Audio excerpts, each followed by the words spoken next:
सुबह से हो रही हल्की हल्की बूंदाबांदी ने तेज बारिश का रूप ले लिया था। बारिश की आवाज से शेखर की नींद खुल गई। कुछ देर वो बिस्तर पर यूं ही अलसाया सा लेटा रहा। थोड़ी देर बाद उठा, उसने किचन में जाकर कॉफी बनाई और कॉफी का मग लेकर बाहर बालकनी में आ गया। वो बालकनी में बैठकर दूर पहाड़ियों पर उतरे बादलों को देख रहा था। ऐसा लग रहा था कि बादलों ने उन पहाड़ियों पर अपना घर बना लिया हो। नीचे बारिश हो रही थी, हवा भी तेज चल रही थी। हवा के झोंके रह रहकर शेखर के बालों को बिखेर रहे थे। वो मंत्र मुग्ध सा बादलों को नीचे उतरे देख रहा था। प्रकृति के वो नजारे और बारिश का शोर शेखर के अंदर एक हलचल मचा रहा था। कल रात से न जाने क्यों उसे शिखा की बहुत याद आ रही थी। वो समझ नहीं पा रहा था कि उसके साथ ऐसा हो रहा है। शिखा को छोड़े उसे 17 साल हो गए थे। हाँ, छोड़े हुए। उससे शादी न करने का फैसला शेखर ने ही तो लिया था और छोड़ दिया था शिखा को उसकी किस्मत के भरोसे। उसने एक बार भी नहीं सोचा गरीब अनाथ शिखा उसके बिना कैसे जिएगी। आज शिखा को याद करके वो अपने दिल को काबू नहीं कर पाया और बह जाने दिया उसने खुद को शिखा की यादों में। रिवाइंड होती यादों की रील कॉलेज के दिनों में पनहुच कर रुकी, जहां से शेखर एक बार फिर यादों की ट्रैक पर आगे चल पड़ा। हल्के नीले रंग की डेनिम की जीन्स और सफेद टी शर्ट पहने, हाथ में गिटार लिए शेखर फ्रेशर्स पार्टी में गाना गा रहा था। ऐसे न मुझे तुम देखो, सीने से लगा लूंगा तुमको, मैं चुरा लूंगा तुमसे, दिल में छिपा लूंगा। और ये गाना न जाने कितनी लड़कियों के दिल को धड़का गया था। हर वो लड़की जो उसे गाते हुए देख रही थी, उसे लग रहा था ये गाना शेखर उसके लिए गा रहा है। जूनियर तो जूनियर, सीनियर्स भी इस गाने में खो गए थे। लड़के लड़कियां सब, उनके युवा दिल में हलचल मच गई थी। प्रोग्राम खुले मैदान में हो रहा था। मौसम सुहाना था। गनीमत थी बारिश नहीं हो रही थी, जबकि जुलाई आखिर में कब बारिश हो जाए कोई ठिकाना नहीं होता। शेखर के गाने का साथ आज मौसम भी दे रहा था। हल्की हल्की हवा हर दिल में जल तरंग बजा रही थी। हर कोई गाने में खोया हुआ था। गाना खत्म होते ही तालियों से सारा मैदान गूंज उठा। लड़के जहां सीटी बजा रहे थे, वहीं लड़कियां वंस मोर का शोर मचा रही थी। एक बार फिर शेखर ने माइक संभाला और गिटार हाथ में लेकर फिर से उसी गाने की राग छेड़ दी। हर किसी की नजर शेखर पर थी, लेकिन शेखर की नजरें उस लड़की पर टिकी थी जो देख तो उसी को रही थी, लेकिन कहीं खोई हुई थी। वो बहुत ही साधारण सा सूट पहने थी। कमर तक लंबी चोटी उसने बाएं कंधे पर आगे की ओर डाल रखी थी। रंग गोरा था लेकिन चेहरा साधारण था। वो किसी सोच में डूबी थी। शेखर एकटक उसी को देख रहा था। एक आकर्षण सा था उसकी आंखों में, जिसमें शेखर गाना गाते गाते खो गया था। पार्टी खत्म होते होते 7 बज गए। अब हर किसी को घर जाने की जल्दी थी। आसमान पर बादल भी छाने लगे। शिखा सीने से बैग चिपकाए घर की ओर चल दी। चाल में स्वाभाविक रूप से तेजी आ गई थी। कुछ दूर बढ़ते ही बारिश तेज हो गई। शिखा बारिश से बचने के लिए शेड में जाने के लिए सोच ही रही थी कि तभी शेखर की गाड़ी एकदम उसके पास आकर रुकी। आइए, मैं आपको आपके घर तक छोड़ दूं। नहीं नहीं, मैं चली जाऊंगी, आप परेशान न होइए। शिखा की बोलते हुए जबान लड़खड़ा गई थी। जिस बंदे से कॉलेज की सारी लड़कियां बात करने के लिए मरी जाती हैं, वही बंदा उसे उसके घर छोड़ने का ऑफर दे रहा था। लेकिन शिखा उसके साथ बैठने में हिचकिचा रही थी। अरे, आप घबरा क्यों रही हैं? भीग गई तो बिना वजह बीमार पड़ जाएंगी। मैं सही सलामत आपको आपके घर छोड़ दूंगा। शिखा को समझ नहीं आ रहा था कि वो क्या करे। बारिश तेज हो रही थी। शिखा के पास कोई चारा नहीं था शेखर के साथ गाड़ी में बैठने के अलावा। रास्ते में शेखर ने उसका इंटरव्यू ले डाला। शिखा ने बताया कि वो अनाथ है, कोई नहीं है उसका। ये सुनकर शेखर को दुख हुआ। उसने मन ही मन ठान लिया कि वो शिखा का सहारा बनेगा, एक दोस्त की तरह। लेकिन दोस्ती धीरे धीरे प्यार में बदल गई। शिखा की जिंदगी में शेखर का आना उसको एक अलग ही दुनिया में ले गया, जहां जाकर वो सब कुछ भूल गई कि वो एक गरीब और अनाथ है, अनाथालय में पली बड़ी है। भूल गई कि शेखर एक अमीर घर का लड़का है। शेखर आकाश है तो वो धरती, और सबसे बड़ी बात वो ये भूल गई कि आकाश और धरती का मिलन कभी नहीं होता। हाँ, क्षितिज पर उनके मिलने का आभास मात्र होता है। वास्तविकता तो यही है कि वो कभी मिल नहीं सकते। शिखा के लिए शेखर पूरी दुनिया था, लेकिन शेखर के लिए शिखा के अलावा भी एक दुनिया थी, उसका परिवार। शेखर जानता था उसके घर वाले शिखा को कभी स्वीकार नहीं करेंगे, फिर भी उसे अपनी किस्मत पर भरोसा था। भरोसा इस बात का कि वो अपने मम्मी पापा का इकलौता बेटा है, इसलिए वो अपने प्यार को अपना बनाने के लिए उनको तैयार कर लेगा। लेकिन किस्मत ने शेखर का साथ नहीं दिया। उसके पापा दोनों की शादी करने को किसी भी तरह तैयार नहीं हुए। उन्होंने साफ कह दिया कि अगर शिखा से शादी करनी है तो तुमको हम लोगों को छोड़ना पड़ेगा। अरे पापा, आप ये क्या कह रहे हैं? मैं न तो आप लोगों को छोड़ सकता हूँ और न ही शिखा के बिना रह सकता हूँ। प्लीज पापा, आप एक बार शिखा से मिल लीजिए। शेखर के पापा उसकी मम्मी की तरफ मुड़े और दांत पीसते हुए बोले, शेखर की मम्मी, कह दो अपने लाडले से 2 दिन में फैसला करके मुझे बता दे कि वो दोनों में से किसको चुनेगा। और ये कहकर वो अपने कमरे में चले गए। शेखर ने एक उम्मीद से अपनी मम्मी की तरफ देखा। उसकी मम्मी की झुकी हुई नजरें पापा की बात का समर्थन कर रही थी।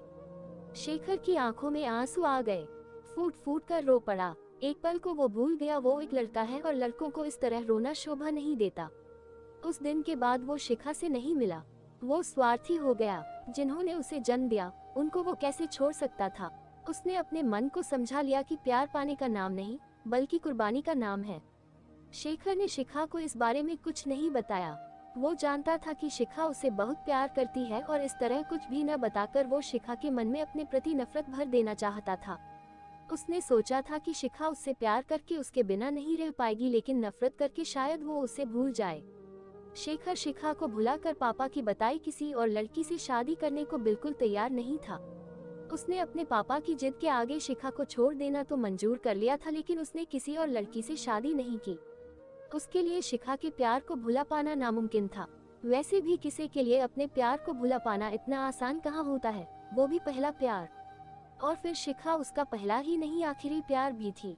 आज पहाड़ी पर उतरे बादलों को देखकर उसे शिखा की बहुत याद आ रही थी। शिखा अक्सर कहती थी, शेखर, मुझे बादलों के उस पार जाना है, उस पार की दुनिया देखनी है मुझे। शिखा की ये बातें सुनकर शेखर मुस्कुरा देता और कहता, शिखा, एक दिन मैं तुमको ऐसी दुनिया जरूर दिखाऊंगा। आज शेखर के सामने बादलों के पार की दुनिया थी, लेकिन उसको देखने वाली शिखा नहीं थी उसके साथ। वो आज खुद को अपराधी महसूस कर रहा था। शिखा से दूर होने के बाद उसने कभी शिखा का हाल लेने की कोशिश नहीं की। फिर आज उसे शिखा की याद क्यों आ रही थी? पूरे 17 साल हो गए थे। रह रह कर एक गाना उसे याद आ रहा था जिसे शिखा अक्सर गुनगुनाती थी। जब कोई बात बिगड़ जाए, जब कोई मुश्किल पड़ जाए, तुम देना साथ मेरा, ओ हमनवा, न कोई है न कोई था, जिंदगी में तुम्हारे सिवा, तुम देना साथ मेरा, ओ हमनवा। ये गाना याद आते ही शेखर तड़प उठा। उसे शिखा की वो उम्मीदें याद आ गईं जो ये गाना गाते समय उसकी आंखों में हुआ करती थी। वो शिखा की तरफ से जितना ध्यान हटाने की कोशिश करता, उतना ही शिखा का भोला चेहरा उसकी आंखों के आगे आ जाता। बारिश अब कुछ कम हो गई थी। नीचे चारों तरफ पानी ही पानी था। पानी शेखर की आंखों में भी था। आंख बंद करते ही 2 बूंदें उसके गालों पर लुढ़क गईं। शेखर का दिल कह रहा था कि उसे एक बार शिखा से मिलना चाहिए, लेकिन कैसे और क्यों, वो भी इतने सालों बाद। शेखर ने इतने सालों में बस पैसा ही कमाया था, अंधाधुंध पैसा। उसके पापा को भी तो बस पैसा ही चाहिए था। शेखर पैसा कमाने की मशीन बन गया। शेखर के मम्मी पापा ने बहुत चाहा कि वो शादी कर ले, लेकिन शादी न करने के फैसले वो पर अड़ गया। शेखर को शिखा की यादें जब बेचैन करने लगी तो उसने अपना फोन निकाला। शिखा का नंबर उसके पास नहीं था। तभी उसे इंदु अनाथालय की याद आई। यही तो रहा करती थी शिखा। इंदु अनाथालय का नंबर तो उसे मिल गया, लेकिन उसके दिमाग में उधेड़-बुन थी कि क्या अनाथालय से उसे शिखा का नंबर मिल पाएगा। पता नहीं अब शिखा वहाँ रहती भी है या नहीं, लेकिन उसे ज्यादा मेहनत नहीं करनी पड़ी। अनाथालय वालों ने शिखा का पता और फोन नंबर बता दिया।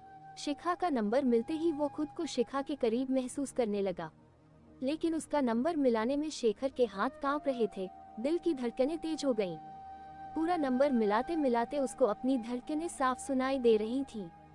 उसने झट से फोन काट दिया और माथे पर उभर आई पसीने की नन्ही नन्ही बूंदों को उसने पोंछा। 2-3 बार ऐसा ही करता रहा। बार बार शिखा का नंबर मिलाता और बार बार काट देता। आखिर में मन को कड़ा करके नंबर मिला ही दिया। लगातार घंटी बजती रही। शेखर फोन काटने वाला ही था कि उधर से किसी बच्ची ने हेलो बोला। शिखा की जगह एक बच्ची की आवाज सुनते ही शेखर हड़बड़ा गया। कहीं न कहीं उसके दिल को धक्का सा लगा। क्या मैं शिखा जी से बात कर सकता हूँ? आप कौन बोल रहे हैं अंकल? मैं शिखा जी का मित्र हूँ, हम कॉलेज में साथ पढ़ते थे। कहीं आप शेखर अंकल तो नहीं बोल रहे? हाँ हाँ, मैं ही हूँ। अचानक एक बच्ची के मुंह से अपना नाम सुनकर शेखर चौंक गया। उसे समझ नहीं आ रहा था कि वो उस बच्ची से कैसे पूछे कि वो कौन है, जबकि वो जान रहा था सब।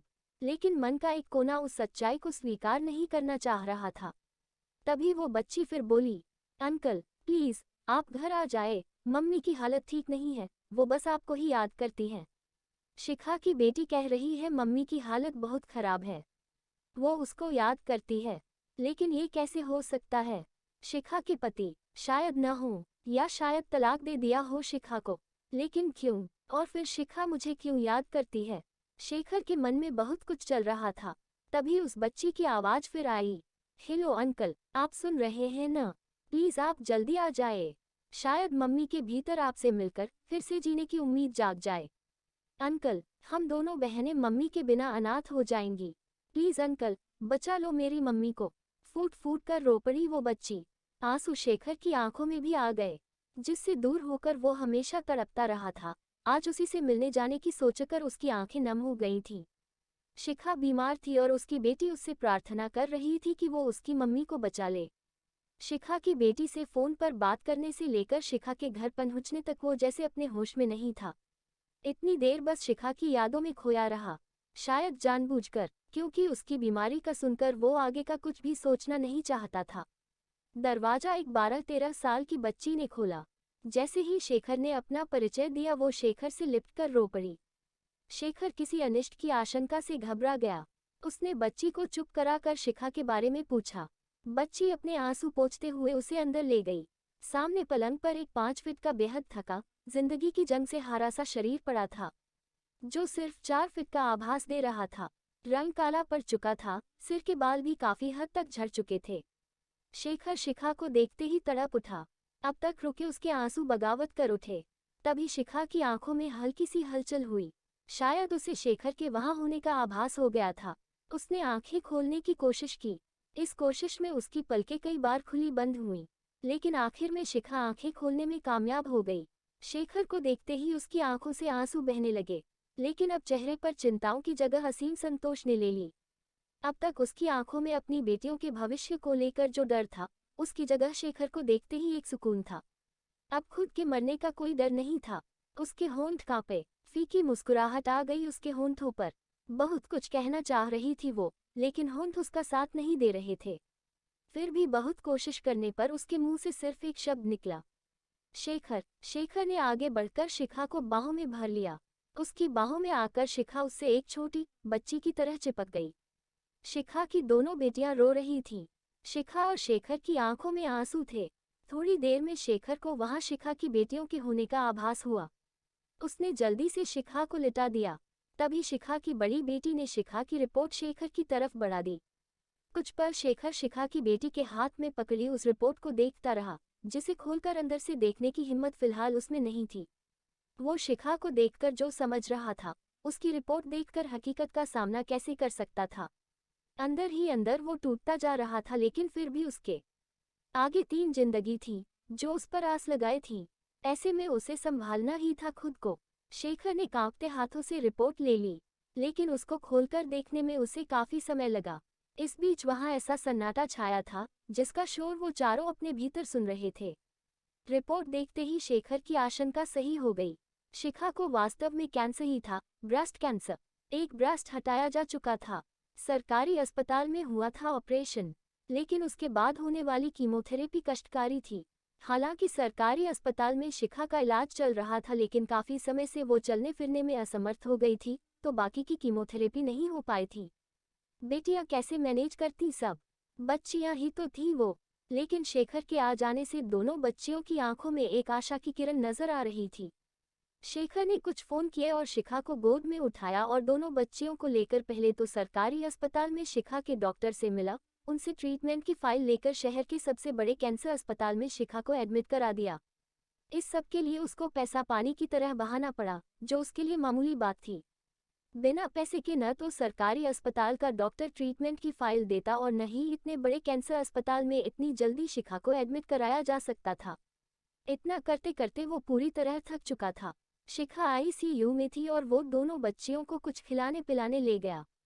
लेकिन पूरे समय शेखर के दिमाग में बस एक ही सवाल कौंधता रहा कि शिखा के पति कहाँ हैं। तीनों आईसीयू के बाहर रिसेप्शन में आकर बैठ गए। एसी चल रहा था। शिखा की छोटी बेटी शेखर की गोद में सिर रखकर सो चुकी थी। शेखर की गोद में आकर एक सुकून था उसके चेहरे पर। शेखर के दिमाग में बस एक ही सवाल उथल पुथल मचाए हुए था। आखिर उसने शिखा की बड़ी बेटी से पूछ ही लिया, बेटी, तुम्हारे पापा कहाँ हैं? पापा नहीं है वो, मतलब अंकल, हम दोनों बहनें अनाथ थीं। मम्मी ने अनाथालय से गोद लिया है हमें।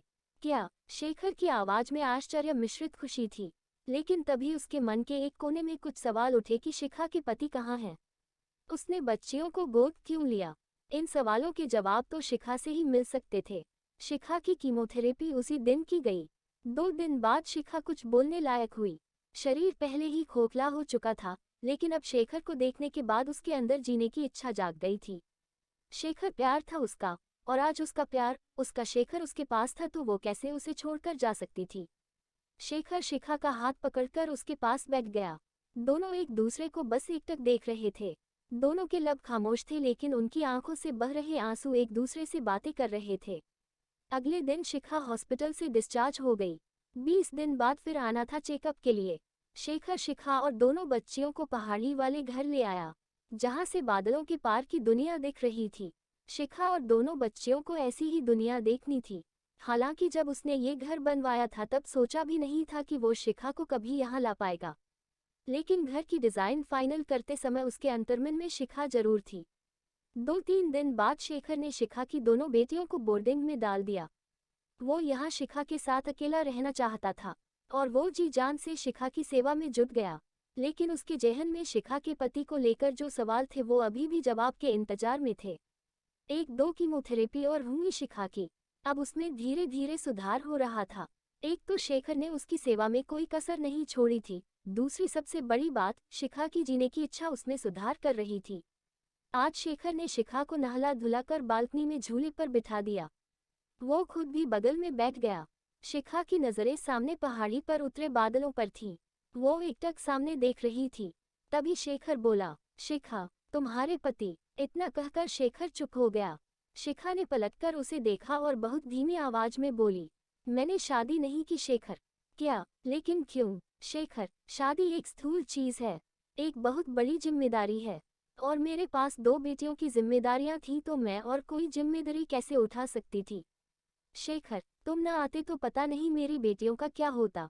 शिखा, एक बात पूछूं? हाँ शेखर पूछो, मैं भी तुमको सब कुछ बता देना चाहती हूँ। बीते 17 सालों की बहुत सी बातें। तुमने इन बच्चियों को गोद क्यों लिया, जबकि तुम खुद भी एक अनाथालय में रहती थी?